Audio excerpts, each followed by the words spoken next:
नमस्कार। CM today news में आपको स्वागत है। मैं हूं आपके साथ राजेश सक्सेना। मुख्यमंत्री डॉक्टर मोहन यादव ने शनिवार को श्रीनगर में जम्मू कश्मीर के उपराज्यपाल मनोज सिन्हा से उनके आधिकारिक निवास पर सौजन्य भेंट की। इस अवसर पर मुख्यमंत्री ने उपराज्यपाल का पुष्पगुच्छ भेंट कर आत्मीय स्वागत किया। दोनों नेताओं के बीच विभिन्न समसामयिक विषयों, विकास कार्यों तथा राज्यों के बीच सहयोग को लेकर चर्चा हुई। मुलाकात सौहार्दपूर्ण वातावरण में संपन्न हुई। मुख्यमंत्री डॉक्टर मोहन यादव की ये यात्रा आपसी समन्वय और विकास संबंधी संवाद को मजबूत करने की दिशा में महत्वपूर्ण मानी जा रही है। भेंट के दौरान दोनों पक्षों ने जनहित और सुशासन से जुड़े विषयों पर भी विचार विमर्श किया। मुख्यमंत्री डॉक्टर मोहन यादव रविवार 31 मई को शाजापुर जिले के शुजालपुर में प्रधानमंत्री नरेंद्र मोदी के लोकप्रिय रेडियो कार्यक्रम मन की बात का सामूहिक श्रवण करेंगे। मुख्यमंत्री कृषकों, भाजपा कार्यकर्ताओं और स्थानीय नागरिकों के साथ कार्यक्रम सुनकर प्रधानमंत्री के विचारों और जन सरोकारों से जुड़ी बातों को साझा करेंगे। ये आयोजन बूथ क्रमांक 258 जवाहरलाल नेहरू स्मृति शासकीय स्नातकोत्तर महाविद्यालय शुजालपुर में प्रातः 11 बजे आयोजित होगा। मुख्यमंत्री ने कहा कि मन की बात देश के हर वर्ग के मन की आवाज़ है, जो समाज को सकारात्मक दिशा और प्रेरणा प्रदान करती है।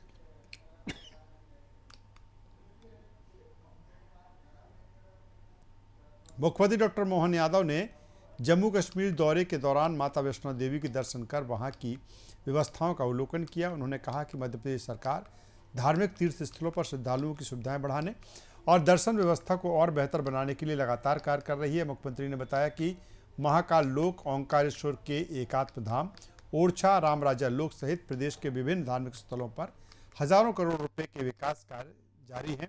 उन्होंने वैष्णो देवी श्राइन बोर्ड की व्यवस्थाओं की सराहना करते हुए कहा कि अच्छी व्यवस्थाओं का अध्ययन कर उन्हें मध्य प्रदेश के तीर्थ स्थलों पर भी लागू किया जाएगा।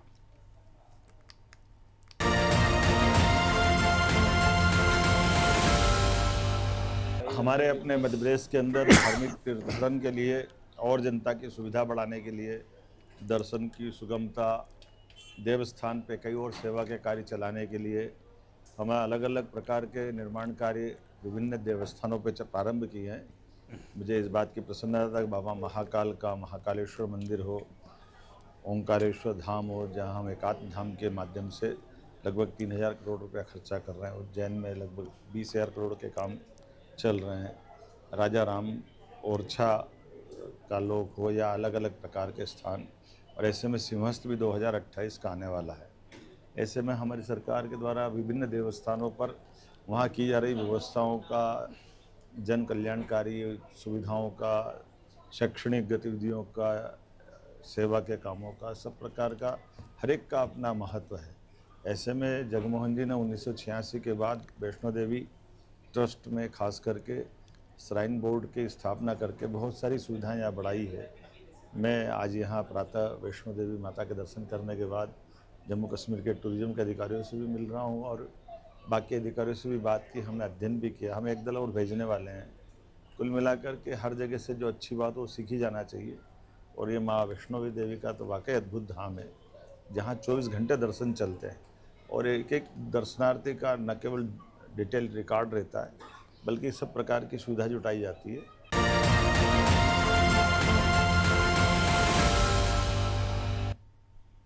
मुख्यमंत्री डॉक्टर मोहन यादव ने कहा है कि मध्य प्रदेश जल संरक्षण और संवर्धन के क्षेत्र में देश का अग्रणी राज्य बनकर उभरा है। उन्होंने जल गंगा संवर्धन अभियान की ऐतिहासिक सफलता का श्रेय प्रदेश की जागरूक जनता, जनप्रतिनिधियों और प्रशासनिक अमले को दिया। मुख्यमंत्री ने कहा कि जल संरक्षण केवल सरकारी कार्यक्रम नहीं बल्कि सामाजिक और पर्यावरणीय जिम्मेदारी है। उन्होंने बताया कि अभियान के तहत 10,644 करोड़ रुपए की स्वीकृत राशि से पारंपरिक जल स्रोतों के संरक्षण और संवर्धन का कार्य किया जा रहा है। अब तक प्रदेश में 2 लाख से अधिक जल संरचनाओं का निर्माण एवं पुनर्जीवन कार्य पूरा हो चुका है। अभियान के अंतर्गत रिकॉर्ड 57,794 खेत तालाब और 126 अमृत सरोवर विकसित किए गए हैं। वहीं WOW मोबाइल ऐप के माध्यम से 5,275 पानी की टंकियों की सफाई कर स्वच्छ पेयजल उपलब्ध कराने की दिशा में भी महत्वपूर्ण कार्य हुआ है। मुख्यमंत्री ने विश्वास जताया कि मध्य प्रदेश का जल प्रबंधन मॉडल पूरे देश के लिए प्रेरणादायी उदाहरण बनेगा।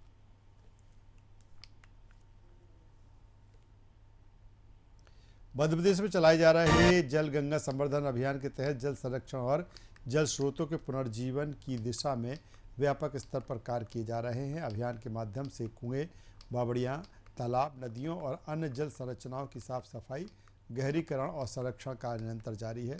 जन भागीदारी के जरिए जल बचाने और भविष्य के लिए जल संसाधनों को सुरक्षित रखने का संदेश भी दिया जा रहा है।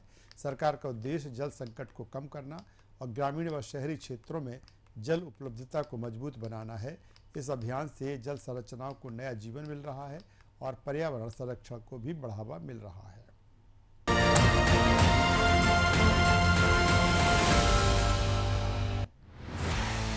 जल गंगा संवर्धन अभियान, जन भागीदारी से जल संरक्षण का संकल्प। अभियान के अंतर्गत मध्य प्रदेश में 1.91 लाख से अधिक जल संरक्षण के कार्य पूर्ण। गांव-गांव में बन रही है नई जल संरचनाएं, तैयार हो रहे खेत तालाब और आकार ले रहे हैं अमृत सरोवर। वर्ष 2026 में 10,666 करोड़ रुपए की लागत से 3.68 लाख जल संरक्षण कार्यों का लक्ष्य है, ताकि जल संरक्षण के विकास और समृद्धि को मिले नई गति।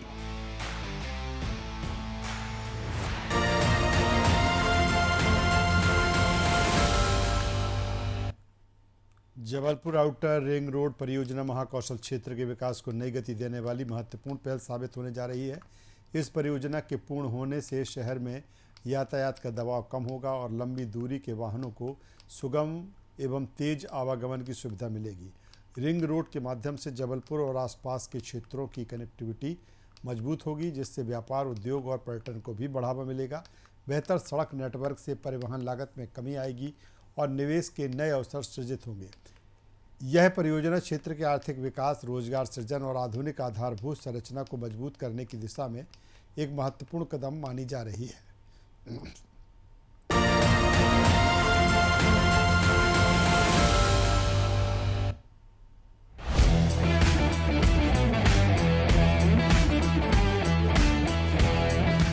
यशस्वी प्रधानमंत्री श्री नरेंद्र मोदी जी के मार्गदर्शन और मुख्यमंत्री डॉक्टर मोहन यादव के नेतृत्व में मध्य प्रदेश में अधोसंरचना विकास को नई गति मिल रही है। इसी क्रम में राष्ट्रीय राजमार्ग प्राधिकरण द्वारा जबलपुर आउटर रिंग रोड परियोजना का निर्माण किया जा रहा है।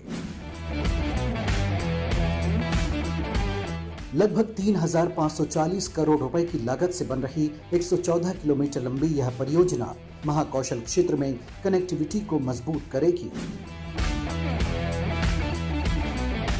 इसके अंतर्गत 14 बड़े पुल, 37 छोटे पुल, 4 रेलवे ओवरब्रिज, 3 फ्लाईओवर, 12 वाहन underpass, 23 light vehicle underpass, 2 elevated structure, 3 overpass तथा लगभग 332 पुलियाओं का निर्माण किया जा रहा है।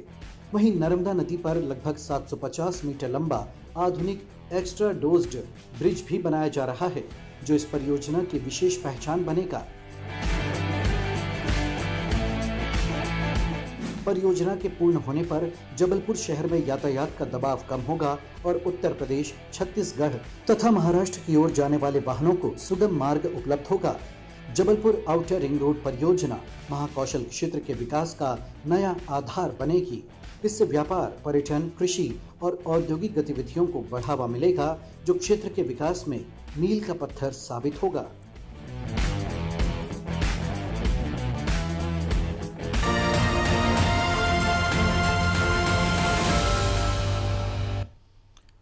मुख्यमंत्री डॉक्टर मोहन यादव ने कहा है कि ज्ञान अर्थात गरीब, युवा, अन्नदाता और नारी का सशक्तिकरण ही देश और प्रदेश की समग्र प्रगति का आधार है। उन्होंने कहा कि सरकार समाज के इन 4 प्रमुख वर्गों के उत्थान और आत्मनिर्भरता के लिए निरंतर कार्य कर रही है। गरीबों के कल्याण, युवाओं के कौशल विकास एवं रोजगार, किसानों की समृद्धि तथा महिलाओं के आर्थिक और सामाजिक सशक्तिकरण के लिए अनेक योजनाएं संचालित की जा रही। मुख्यमंत्री ने कहा कि जब ये चारों वर्ग मजबूत होंगे तभी प्रदेश विकास के नए आयाम स्थापित करेगा और समृद्धि का मार्ग और अधिक प्रशस्त होगा।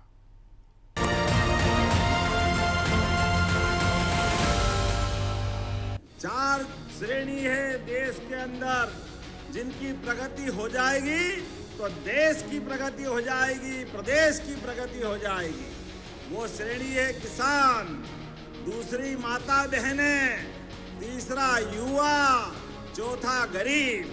ये चारों की चिंता करो, अपने आप देश प्रदेश आगे बढ़ जाएगा।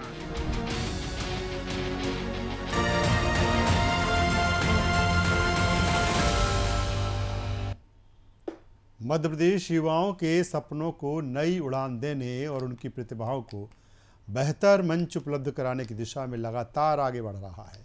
राज्य सरकार शिक्षा, कौशल विकास, रोजगार और स्वरोजगार से जुड़ी विभिन्न योजनाओं के माध्यम से युवाओं के उज्जवल भविष्य की मजबूत नींव रख रही है। आधुनिक प्रशिक्षण, नवाचार और उद्योगों से जुड़ाव के जरिए युवाओं को नई संभावनाओं और बेहतर अवसरों से जोड़ा जा रहा है। प्रदेश में बढ़ते निवेश, रोजगार सृजन और कौशल विकास कार्यक्रम युवाओं को आत्मनिर्भर बनाने में महत्वपूर्ण भूमिका निभा रहे हैं। यही प्रयास मध्य प्रदेश को युवा शक्ति के विकास का अग्रणी राज्य बना रहे हैं।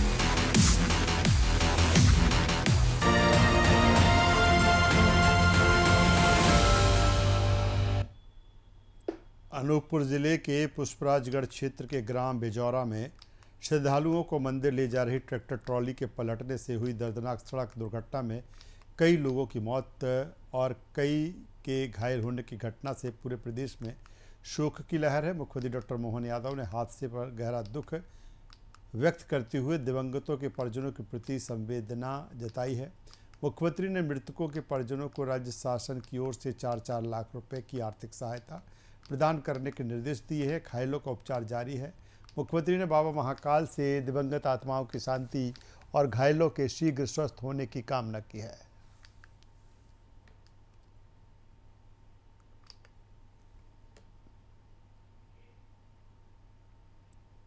मध्य प्रदेश सरकार किसानों के हितों की सुरक्षा और उनके आर्थिक सशक्तिकरण के लिए लगातार महत्वपूर्ण फैसले ले रही है।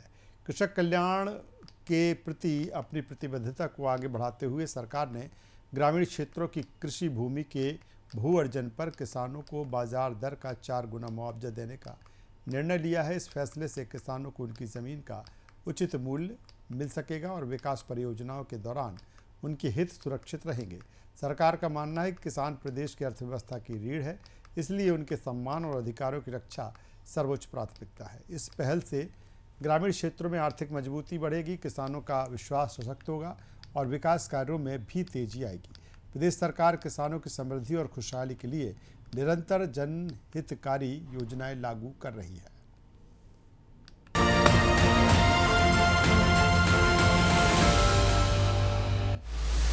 जो इंडस्ट्री के लिए जमीन चाहिए, रेल, पुल, पुलिया, सड़क, हमने कहा ये किसान कल्याण वर्ष है। इसलिए किसान की अगर विकास की जमीन भी लेंगे तो बाजार के दाम से 1 गुना नहीं, 2 नहीं, 4 गुना कीमत देकर के किसान के लिए भी उसका विकास का भागीदार बनाएंगे।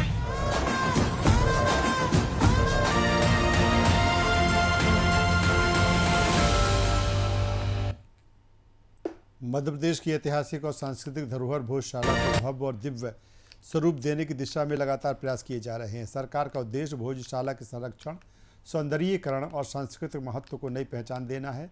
इससे प्रदेश की सांस्कृतिक चेतना को विस्तार मिलेगा और ऐतिहासिक विरासत के प्रति लोगों में जागरूकता बढ़ेगी।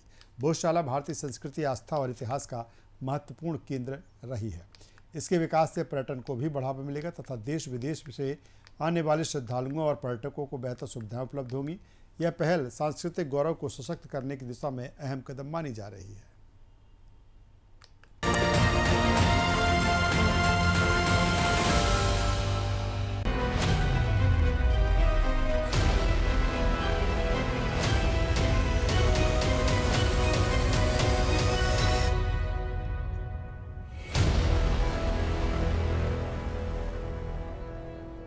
सदियों के इंतजार के बाद धार में आस्था, संस्कृति और सनातन स्वाभिमान का नया अध्याय शुरू हुआ है। ऐतिहासिक भोजशाला को लेकर माननीय उच्च न्यायालय के निर्णय ने 750 वर्षों से जुड़े करोड़ों श्रद्धालुओं की आस्था को नया विश्वास दिया है। राजा भोज द्वारा स्थापित यह पावन भोजशाला कभी ज्ञान, विज्ञान, अनुसंधान और संस्कृत भाषा का सबसे प्रखर केंद्र हुआ करती थी, जहाँ दूर दूर से विद्यार्थी और विद्वान शास्त्रों के अध्ययन और विमर्श के लिए आते थे। अब राज्य सरकार भोजशाला के उसी गौरवशाली अतीत को पुनर्जीवित करने के लिए पूरी प्रतिबद्धता के साथ कार्य कर रही है। माँ वाग्देवी के आशीर्वाद से धार में भव्य सरस्वती लोक का निर्माण किया जाएगा। साथ ही राजा भोज शोध संस्थान भी स्थापित होगा।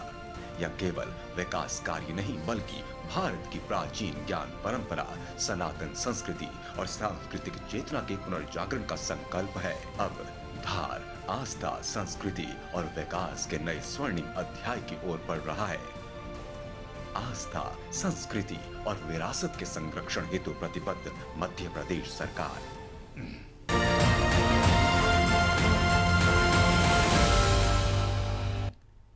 मध्य प्रदेश आज आस्था, संस्कृति और प्रगति के अद्भुत संगम के रूप में नई पहचान बना रहा है। अपनी समृद्ध विरासत, ऐतिहासिक धरोहरों और सांस्कृतिक परंपराओं को सहेजते हुए प्रदेश विकास की नई ऊंचाइयों की ओर अग्रसर है। धार्मिक स्थलों के संरक्षण, पर्यटन विकास, आधुनिक अधोसंरचना और जन कल्याणकारी योजनाओं के माध्यम से सरकार प्रदेश को आत्मनिर्भर और समृद्ध बनाने के लिए लगातार कार्य कर रही है। उज्जैन, महेश्वर, ओंकारेश्वर और भोजशाला जैसे आस्था केंद्रों का विकास सांस्कृतिक चेतना को नई ऊर्जा दे रहा है। वहीं सड़क, शिक्षा, स्वास्थ्य और डिजिटल सेवाओं के विस्तार से आम जन को बेहतर सुविधाएं मिल रही हैं। मध्य प्रदेश अपनी परंपरा और आधुनिकता के संतुलन के साथ देश में विकास का नया मॉडल बनकर उभर रहा है। यह बदलता मध्य प्रदेश विरासत के सम्मान और भविष्य की प्रगति दोनों का प्रतीक बन चुका है।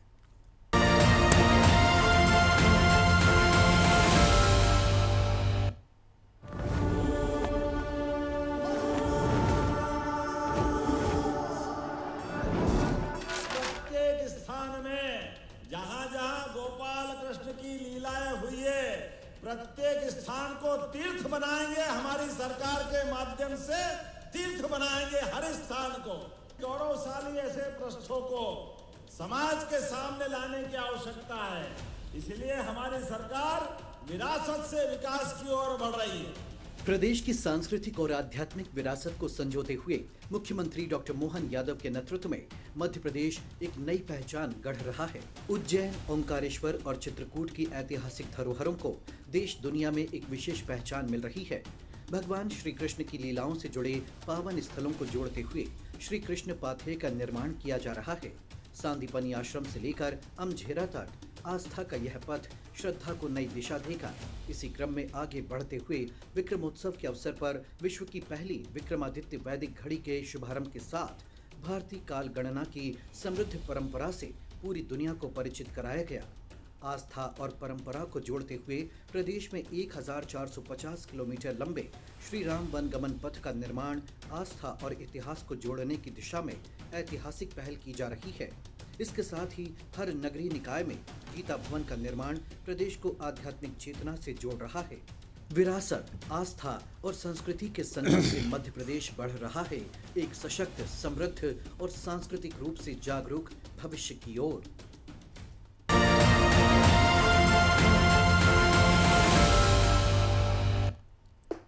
सीएम टुडे न्यूज़ में आज बस इतना ही। देखते रहिए न्यूज़ वर्ल्ड। नमस्कार।